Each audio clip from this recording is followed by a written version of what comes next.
MLA ಸ್ಥಾನದಿಂದ ಜೆಡಿಎಸ್ನ ನಾಯಕ ಜಿಟಿ ದೇವೇಗೌಡ ಅನರ್ಹರಾಗ್ತಾರಾ?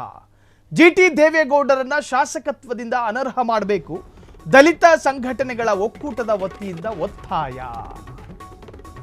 ಶಾಸಕ ಸ್ಥಾನದಿಂದ ಜಿಟಿ ದೇವೇಗೌಡರನ್ನ ಅನರ್ಹ ಮಾಡಬೇಕು, ಜಿಟಿ ದೇವೇಗೌಡರನ್ನ ಶಾಸಕತ್ವದಿಂದಲೇ ಅನರ್ಹ ಮಾಡಬೇಕು, ದಲಿತ ಸಂಘಟನೆಗಳ ಒಕ್ಕೂಟದ ವತಿಯಿಂದ ಈ ತರಹದ ಒಂದು ಒತ್ತಾಯ ಕೇಳಿ ಬಂದಿದೆ.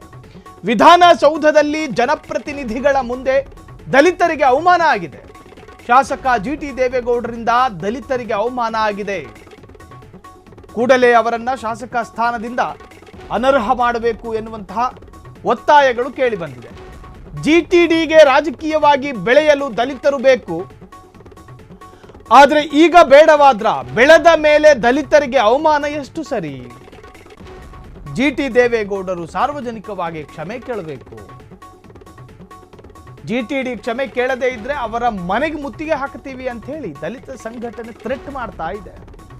ಕನಕಪುರದ ದಲಿತ ಮುಖಂಡರಿಂದ ಖಡಕ್ ವಾರ್ನಿಂಗ್ ಇದು. ಕನಕಪುರ ತಹಶೀಲ್ದಾರ್ ಸಂಜಯ್ ಮೂಲಕ ಸ್ಪೀಕರ್ಗೆ ಮನವಿಯನ್ನ ಸಲ್ಲಿಸಲಾಗಿದೆ. ಶಾಸಕ ಸ್ಥಾನದಿಂದ ಜಿಟಿ ದೇವೇಗೌಡ ಅನರ್ಹರಾಗ್ತಾರಾ? ಜಿಟಿ ದೇವೇಗೌಡರನ್ನ ಅನರ್ಹ ಮಾಡಬೇಕು. ವಿಧಾನಸೌಧದಲ್ಲಿ ದಲಿತರಿಗೆ ಅವಮಾನ ಮಾಡಿದ್ದಾರೆ. ಸೊ ಹಾಗಾಗಿ ಸ್ಪೀಕರ್ ಮುಖಾಂತರವಾಗಿ ಅಲ್ಲಿನ ತಹಶೀಲ್ದಾರಿಗೆ ಮನವಿ ಪತ್ರವನ್ನು ಸಲ್ಲಿಸಿದ್ದಾರೆ. ಸ್ಪೀಕರ್ ಮುಖಾಂತರವಾಗಿ ವಿಧಾನಸಭೆಯ ಸದಸ್ಯರ ಅಸ್ತಿತ್ವ ತೀರ್ಮಾನ ಆಗುತ್ತೆ. ಸೊ ಅವರ ಅನರ್ಹತೆಗೆ ಈಗ ಒತ್ತಾಯಗಳು ಕೇಳಿಬಂದಿರುವಂತಹದ್ದು. ಕನಕಪುರ ದಲಿತ ಮುಖಂಡರಿಂದ ಖಡಕ್ ವಾರ್ನಿಂಗ್.